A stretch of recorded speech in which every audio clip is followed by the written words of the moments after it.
Greetings, Mark Brown here. We're going to be looking at how we can create column in Google Docs. Yes, it's very important. How we're going to do that. So I'm going to be guiding you through that particular step. Right? If you notice right here, this is Google Doc.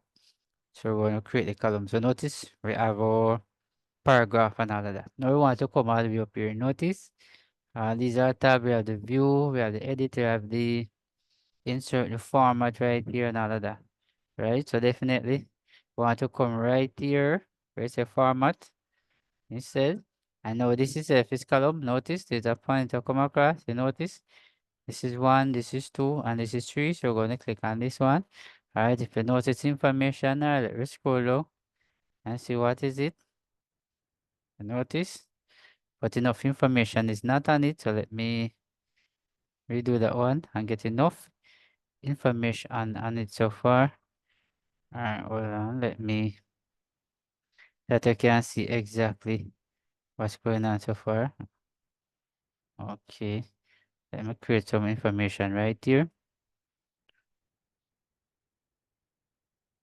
Yes.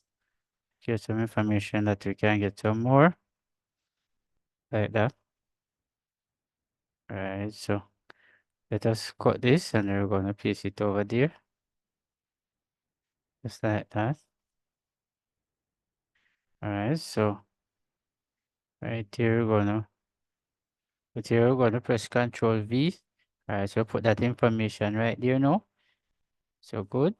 So we want to do now, we want to go back again to format. We're gonna come right over here. Now just gonna click it. Alright, good. So this is exactly how it look like right here now. Alright, so this is our column right here. I can come right this, I can bring down a little. Like I took the same. Alright, so this is definitely our column right here in our Google Doc right here. Notice, very important. So a lot of you might know how to do with it into the Google, and not in Microsoft Word, but this is the Google Doc. So thanks for watching.